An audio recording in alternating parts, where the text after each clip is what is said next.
नमस्कार, आप देख रहे हैं अपना बिहार और आपके साथ मैं हूं विवेक। और इस वक्त की एक बड़ी खबर हम आपको बताने जा रहे हैं। न्यूज 18 की खबर पर मुहर लगी है और कल से बिहार में अनलॉक की शुरुआत हो रही है। बड़ी खबर इस वक्त की, कल से बिहार में अनलॉक की शुरुआत हो रही है और शाम 7 बजे से सुबह के 5 बजे तक कर्फ्यू रहेगा। जो बड़ी बातें हैं, शाम 5 बजे तक दुकानों को खोलने की अनुमति होगी। इसके अलावा 50% उपस्थिति के साथ सरकारी कार्यालय खोले जाएंगे। निजी दफ्तरों का जहां तक सवाल है, वहां भी 50% उपस्थिति के साथ निजी दफ्तर खुलेंगे। ऑनलाइन शिक्षण कार्य किए जा सकते हैं। इसके अलावा जो छूट दी गई है कि निजी वाहन चलाने की अनुमति रहेगी। और कल से बिहार में अनलॉक की शुरुआत हो गई है। 1 सप्ताह तक यह व्यवस्था लागू रहेगी और हो सकता है इसके बाद सरकार फिर एक बैठक करे और इस एक हफ्ते के अंतराल में छूट का क्या असर हुआ यह सरकार देखेगी और क्राइसिस मैनेजमेंट की बैठक के बाद किसी अगले निष्कर्ष तक पहुंचेगी। तो न्यूज 18 की खबर पर मुहर लगी है और इस वक्त की बड़ी खबर हम आपको बता रहे हैं।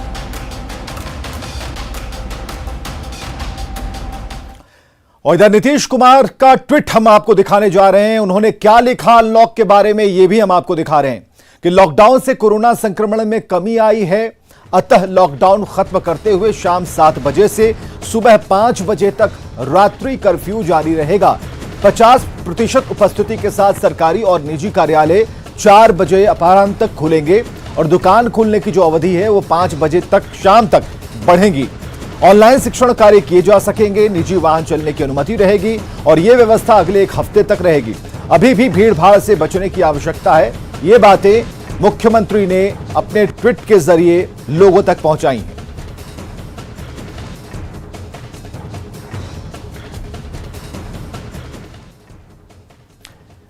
तो क्राइसिस मैनेजमेंट की बैठक, उसकी तस्वीरें हम आपको दिखा रहे हैं और एक तरफ है नीतीश कुमार का वो ट्वीट जिसमें मोटी बातें, जो कि किस तरीके से अनलॉक पर विचार किया गया, उन बातों को उन्होंने लिखा है कि 1 हफ्ते तक इसे मॉनिटर किया जाएगा। जो छूट, जो रियायत हम दे रहे हैं उसे 1 हफ्ते तक मॉनिटर करने के बाद फिर से बैठक होगी और उसके बाद फिर विचार किया जाएगा। हालांकि जिस तरीके से कोरोना की रफ्तार में कमी आई है, लॉकडाउन लगाकर हम लोगों ने उस पर काबू पाने की कोशिश की है, वैक्सीनेशन ज्यादा से ज्यादा हुआ है, गांवों तक वैक्सीनेट करने की प्रक्रियाएं शुरू हो गई हैं।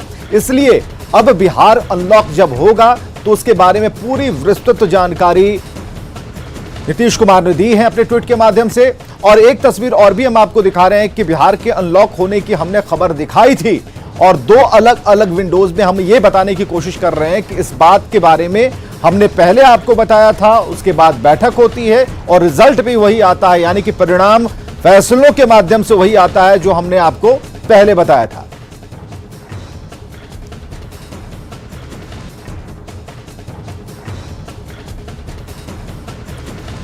तो कई नियमों में बदलाव किए गए हैं और हमने 2 दिन पहले यह खबर दिखाई थी कि अनलॉक हो सकता है, लेकिन इसमें कुछ छूट भी आपको मिलेगी।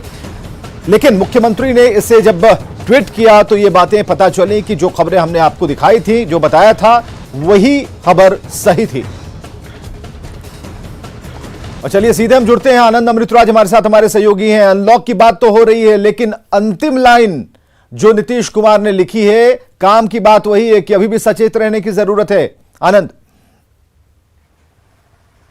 बिल्कुल, देखिए विवेक, नीतीश कुमार ने भले ही आखिरी लाइन में लिखा हो, लेकिन वो लाइन सबसे ऊपर के लिए है, क्योंकि अगर हम अभी भी जो हमें छूट मिला है, बिहार की जनता को जो छूट मिला है, अगर उसमें लापरवाही बरतेंगे तो आने वाले समय में परेशानी बढ़ सकती है। देखिए हमारे साथ कुछ लोग जुड़े हुए हैं पटना के, हम इन्हीं से बातचीत करते हैं। क्या करते हैं सर? जी हम स्टूडेंट है, लॉ स्टूडेंट। अच्छा, अभी तो कॉलेज वगैरह सब तो बंद होगा? हाँ जी, सब बंद है, ऑनलाइन क्लासेस हो रही है। ऑनलाइन क्लासेस हो रही है। कल से अनलॉक 1 की भी शुरुआत हो रही है, कई सारी छूट दिए जा रहे हैं। आपको लगता है कि जो छूट दिया जा रहा है, सुबह 6 बजे से लेकर शाम 5 बजे तक तमाम दुकानें खुलेंगी, जो सरकारी कार्यालय हो या प्राइवेट कार्यालय है उसमें 4 बजे तक छूट मिलेगा 50% कर्मचारी के साथ, आपको लगता है कि इस छूट से कुछ समस्या बढ़ सकती है? समस्या, देखिए समस्या थी तभी छूट देनी पड़ी आज, बट हाँ इस बार जितनी मौतें देखने को मिली हैं वो पिछली बार नहीं थी। वो मौतें देख के अभी डर और भय तो है ही सबके दिल में, और निकलने से पहले 2 बार ख्याल आता है कि निकले कि ना निकले। ये डर जरूरी है, ये डर जरूरी है, तभी जिंदा रहोगे आप, मेरा कहना ही है। बिल्कुल। जो छूट मिला है सर, वो लोगों के जरूरत के हिसाब से छूट दिया गया है। छूट का बेजा इस्तेमाल ना हो, इसके लिए क्या कुछ करना चाहिए? बस जो लॉकडाउन के नियमों का पालन करना चाहिए अच्छे से, और ज़रूरी हो कि अपना मास्क और सोशल डिस्टेंसिंग बना के रखें, पहन के रखें, बना के रखें, ताकि फिर से ये भयावह स्थिति वापस ना आ जाए। सर, अभी जब कल से अनलॉक 1 की शुरुआत हो जाएगी, इसके पहले जब आप घर से निकलते थे तो क्या प्रिकॉशन लेते थे, और अब जब कल के बाद निकलेंगे तो प्रिकॉशन में कुछ ढील भी देंगे क्या? नहीं, हमारे साइड से ऐसा कोई ढील नहीं होगा। हम लोग जो प्रिकॉशन लेके चल रहे थे सोशल डिस्टेंसिंग का, मास्क पहनने का, उस चीज़ों को मेंटेन करेंगे, और जो छूट मिली है उसमें हम जो ज़रूरी हो अभी भी उन्हीं चीज़ों का ध्यान रखेंगे। अनावश्यक तो घूमना पसंद नहीं करेंगे, क्योंकि पिछली बार आपको याद होगा कि जब ऐसे ही छूट मिली उसके बाद धीरे धीरे लोगों में लापरवाही दिखने लगी और बाद में परिस्थितियाँ क्या होगी इस बार देखने को मिला। तो क्या कुछ होना चाहिए, आप क्या चाहते हैं कि लोगों को कैसे प्रिकॉशन लेना चाहिए? लोगों को अपने साइड से तो प्रिकॉशन लेना ही चाहिए, बट हर बार ये यहाँ के हम लोग नागरिक और हर बार इस चीज़ों को जरूर देखते हैं कि जब लॉकडाउन स्टार्ट होता है उस दौर में प्रशासन की ओर से काफ़ी जांच की जाती है, जगह जगह पे रोका जाता है, पूछा जाता है, लेकिन जैसे ही उसका फर्स्ट टर्न पूरा होता है उसके बाद में ऐसा कोई चेकिंग नहीं देख पाते हैं शहर में हम। बिल्कुल, देखिए विवेक, मैं यही बताने की कोशिश कर रहा था कि प्रशासन को भी सख्त रवैया अभी तक अख्तियार करना ही होगा। आपको लगता है कि अगर छूट दी गई है तो दोनों तरफ से जागरूक होना जरूरी है, लोग भी प्रिकॉशन ले, लोग भी जागरूक रहे और प्रशासन को भी सख्त रवैया अपनाना चाहिए? मुझे लगता है सरकार को एक मौका मिला है अभी, ताकि वो हॉस्पिटल ये सारी चीजों को दुरुस्त कर पाए फिर से। ठीक है, जैसी हालत थी, आनंद लोगों की प्रतिक्रियाएं आ रही हैं, लेकिन अब ये जानते हैं कि आखिर पॉलिटिकल रिएक्शन क्या कहता है, कि लोग पार्टी वाइज जो लोग हैं वो क्या सोच रहे हैं इस फैसले को लेते हुए। सरकार ने जो रात्रि कर्फ्यू का जो निर्णय लिया है यह बहुत ही स्वागत योग्य कदम है, और इसके लिए माननीय मुख्यमंत्री श्री नीतीश कुमार जी को बहुत बहुत बधाई कि उन्होंने व्यवसायियों का भी ध्यान रखा है, बिहार के मजदूरों का भी ध्यान रखा है, और बिहार के स्वास्थ्य का भी ध्यान रखा है, और इसके लिए उन्होंने लॉकडाउन को समाप्त करके और रात्रि कर्फ्यू का जो उन्होंने निर्णय लिया है यह बहुत ही स्वागत योग्य कदम है। बिहार में सही समय से लॉकडाउन लगने से कोरोना संक्रमण में भारी कमी आई है। इसको देखते हुए आदरणीय नीतीश कुमार जी ने यह फैसला लिया है कि अब बिहार में लॉकडाउन हटाया जाएगा और शाम 7 बजे से लेकर सुबह 5 बजे तक नाइट कर्फ्यू लागू रहेगा। जो भी निजी और सरकारी कार्यालय हैं वो 50% उपस्थिति के साथ शाम 4 बजे तक कार्य करेंगे। दुकानों और प्रतिष्ठानों को 5 बजे तक खुलने की अनुमति रहेगी। निजी वाहनों का भी परिचालन हो सकेगा, लेकिन एक बात ध्यान रखने की जरूरत है कि कोरोना संक्रमण का खतरा अभी पूरी तरीके से टला नहीं है। आम लोगों से यह अपील है कि वह सावधानी बरतें, संयम बरतें, मास्क सैनिटाइजर का इस्तेमाल करें और सोशल डिस्टेंसिंग का पालन करें। देखिए, बिहार सरकार का लॉकडाउन खत्म किए जाने का फैसला का हिंदुस्तानी आवाम मोर्चा स्वागत करती है। बिहार में निसंदेह माननीय मुख्यमंत्री नीतीश कुमार जी के नेतृत्व में एक ऐसी सरकार चल रही है जो गरीबों का सोचती है, आम जनता का सोचती है, और ये फैसला निसंदेह राज्य हित में है, जिससे कहीं ना कहीं से बिहार की अर्थव्यवस्था भी सुदृढ़ होगी। और चलिए आगे की खबर यह है कि बांका से एक बड़ी खबर आ रही है। मदरसा में विस्फोट की खबर है, और किस चीज से विस्फोट हुआ ये अब तक स्पष्ट नहीं हो पाया, साफ नहीं हो पाया है। एसपी अरविंद कुमार गुप्ता पहुंच चुके हैं घटनास्थल पर और विस्फोट वाली जगह का जायजा ले रहे हैं। एफएसएल की जांच टीम भी पहुंची है और उसके बाद यह स्थिति साफ हो पाएगी। आखिर विस्फोट हुआ कैसे, कहां ब्लास्ट हुआ है, और घायलों के बारे में भी स्थिति अभी साफ नहीं है। 2 तस्वीरें हम आपको दिखा रहे हैं। मदरसे में विस्फोट की खबर मिली, आखिर ये विस्फोट यहां कैसे हुआ, छतों पर जो विस्फोट के जो धब्बे लगे हुए हैं उसे भी अब पुलिस खंगाल रही है, जांच के दायरे में रख रही है, और एफएसएल की टीम को बुलाया गया ताकि ये जांच अपनी सही दिशा में पकड़ पाए और उसके बाद ये पता चल पाए कि कहीं एक बड़ा विस्फोटकों का जखीरा तो यहां नहीं रखा गया था।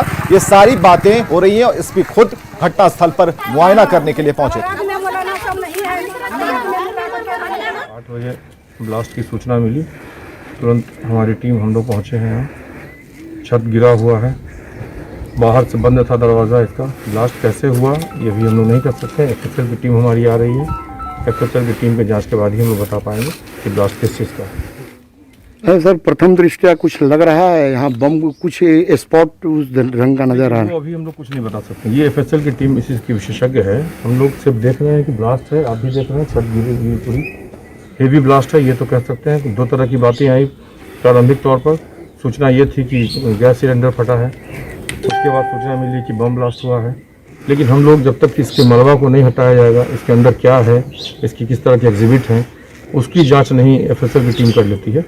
हम लोग विस्फोट का कारण नहीं बता पाएंगे। जख्मी वगैरह के बारे में कुछ पता? इसकी भी अभी सूचना नहीं है। हम लोग ट्रैकर भी मंगा रहे हैं, डॉग स्पॉट भी आएगा, हम लोग उसको ट्रैक करने की कोशिश करेंगे। Thank you. अभी तक कोई जख्मी का भी कहीं से कोई सुराग नहीं है, कोई आसपास के लोगों और से। नागेंद्र द्विवेदी हमारे साथ हम सहयोगी, उनसे बात करते हैं। नागेंद्र, पुलिस ने जब यह बयान दिया था उसके बाद से लेकर अब तक क्या कुछ पता चल पाया है, खासकर घायलों के बारे में, विस्फोटक के बारे में क्या जानकारियां मिल पाई हैं?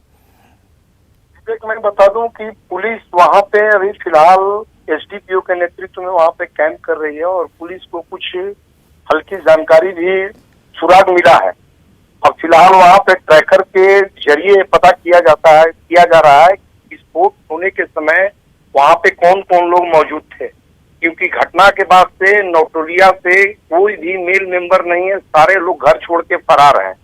और घटना के बाद ये सुनने में आ रहा है कि वहां पे कुछ बच्चे और कुछ लोग जख्मी होने की बात है, जो कि गुप्त रूप से कहीं इलाज करा रहे हैं, जो कि पुलिस को भी जानकारी नहीं मिल पा रही है। लेकिन पुलिस इस फिराक में लगी है कि विस्फोट का कारण कौन क्या रहा और कैसे रहा और कौन कौन विस्फोट में घायल हुए हैं, उसकी जानकारी इकट्ठा करने के लिए ट्रैकर की मदद लेने की बात कर रही है। और पुलिस आश्वस्त कर रही है कि कुछ ही समय के अंतराल में जो भी साजिश करता है या जो भी विस्फोट के पीछे है उनकी गिरफ्तारी करने की दावा कर रही है। चलिए, बहुत बहुत शुक्रिया तमाम जानकारियों के लिए। तो मदरसे में विस्फोट से जुड़ा हुआ यह मामला और अभी तक पुलिस की तहकीकात जारी है। एफएसएल की टीम अपने तरीके से जांच कर रही है। कुछ लोग हैं जो फरार बताए जा रहे हैं, जो आसपास रहते थे।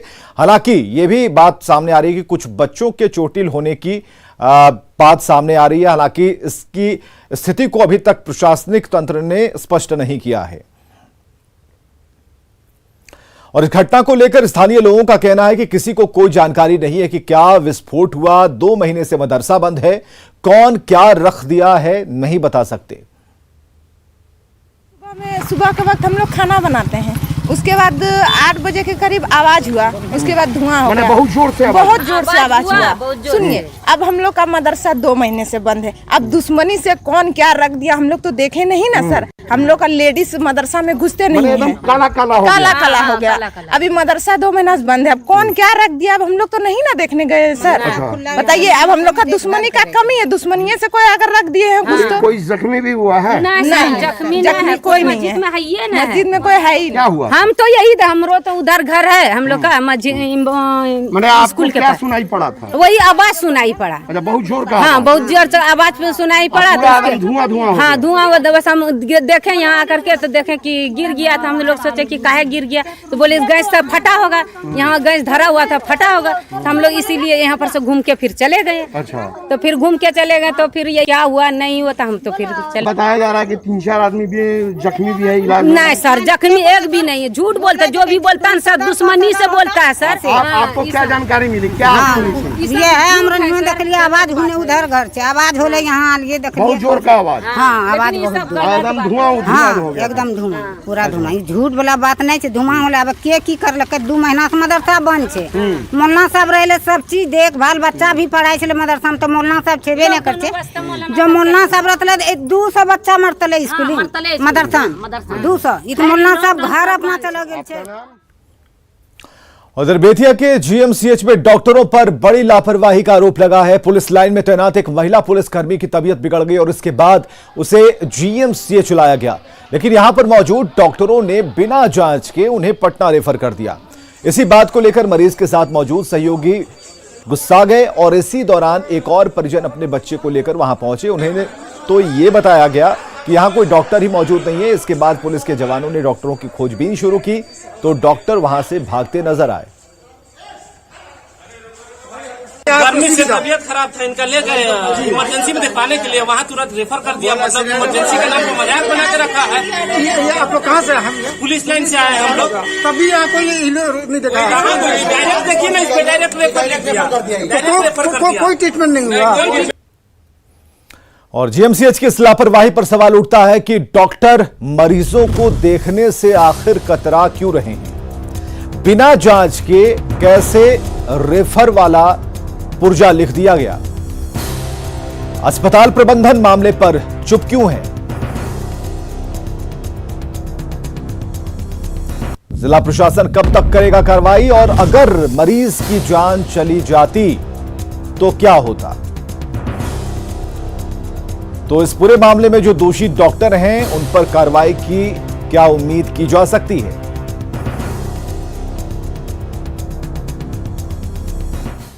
नेटवर्क 18 फेडरल बैंक संजीवनी की गाड़ी भारत के कोविड प्रभावित जिलों में जा रही है। वैक्सीन के साथ के लिए जागरूकता फैलाने की हमारी इस मुहिम को आप भी अपना सहयोग दीजिए। चलिए आपको दिखाते हैं संजीवनी की गाड़ी अब तक कहां कहां गई है और आज कहां है।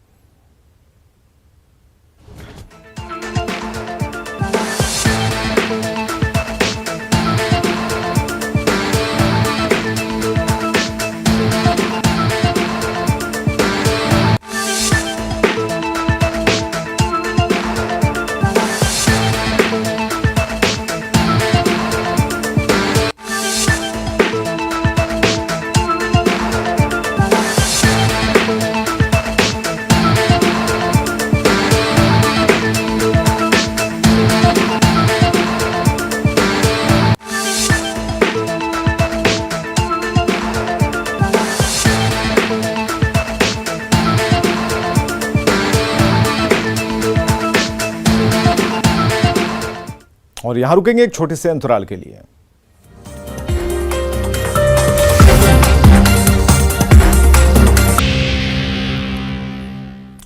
खबर है भोजपुर से, जहां सिटी बस के पलट जाने से बस में सवार 9 लोगों को गंभीर चोट लगी है। आरा सासाराम स्टेट हाईवे पर चरपोखरी के मलौर गांव के पास हादसा हुआ है। घायलों में ज्यादातर लोग रोहतास के विक्रमगंज के रहने वाले हैं। सभी जख्मी लोगों को चरपोखरी पीएचसी में भर्ती कराया गया। घायलों में 4 महिलाएं भी हैं जिनकी हालत गंभीर बताई जा रही है। पुलिस ने बस को सड़क किनारे से हटाने की कार्रवाई शुरू कर दी है।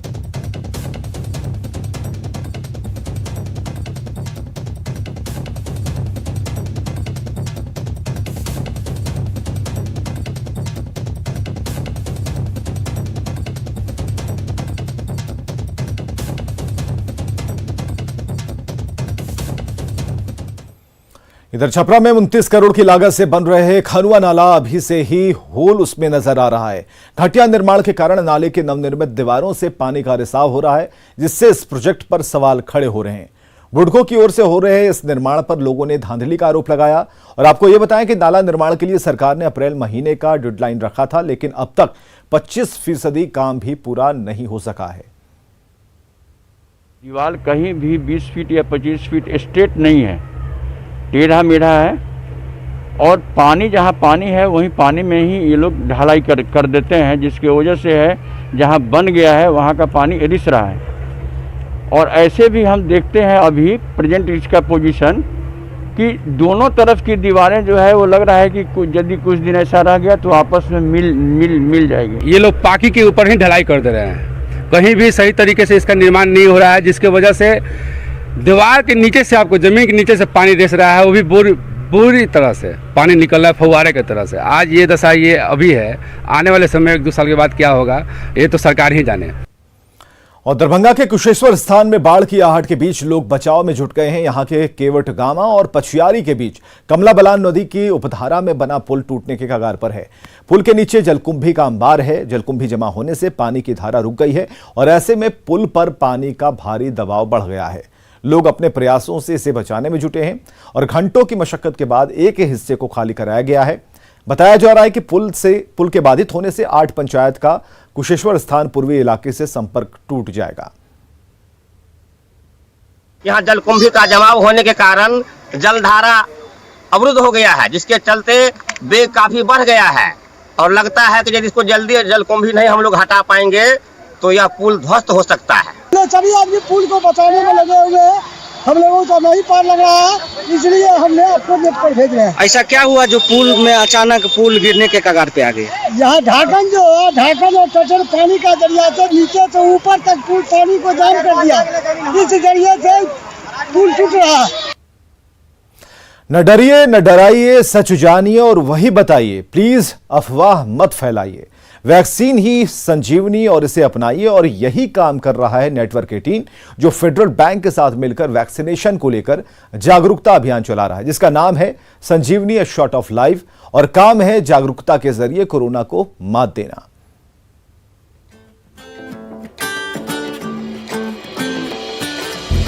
टीका लगा जरा टीका लगा जब अपनी बारी आए टीका लगा हो ये जो ढाल सी है वो कमाल सी है संजीवनी आई यहाँ टीका लगा जरा टीका लगा जब अपनी बारी आए टीका लगा जरा टीका लगा जब अपनी बारी आए टीका लगा जरा टीका लगा जरा टीका टीका टीका टीका लगाया क्या। और खबरें लगातार जारी हैं।